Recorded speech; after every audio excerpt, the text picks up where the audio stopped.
आज आहे नागपंचमी आणि मी प्रसादासाठी बनवणार आहे इथं हळदीच्या पानातल्या पातोळ्या। तर गूळ घेतलेला आहे, ओलं खोबरं घेतलेलं आहे, सोबतच काजूचे काप आणि जायफळ वेलचीची पावडर आणि इथं हळदीची पानं सुद्धा स्वच्छ धुवून कट करून घेतलेत। पातेल्यामध्ये तूप गरम झालंय, त्यामध्ये ओलं खोबरं, गूळ, वेलची पावडर आणि काजूचे काप इथं छान सारण तयार झालेलं आहे। आता पातेल्यामध्ये 1 ग्लास पाणी गरम करायला ठेवलंय, त्यामध्ये चवीनुसार थोडंसं चिमूटभर मीठ घालणार आहे। गोडाच्या पदार्थात मीठ घातलं की चव छान येते।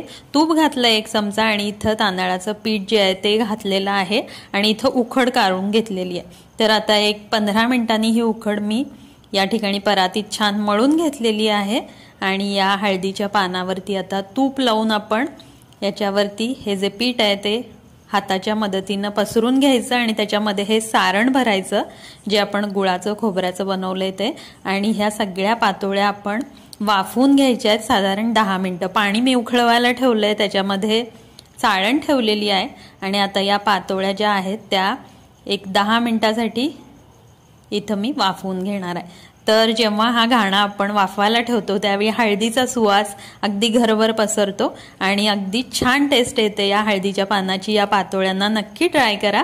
तर या ठिकाणी 10 मिनिटं आता मी यांना वाफवून घेतलंय। थंड झाल्यानंतर इथं आता नैवेद्यासाठी आपल्या या गरमागरम हळदीच्या पानातल्या पातोळ्या ज्या आहेत त्या तयार आहेत। तर याच्यावरती साजूक तुपाची धार सोडायची आहे आणि गरमागरम या पातोळ्या ज्या आहेत त्या आपण नैवेद्य दाखवून खायला घ्यायच्या आहेत। तर अगदी पारंपरिक अशी ही कोकणातली रेसिपी आहे।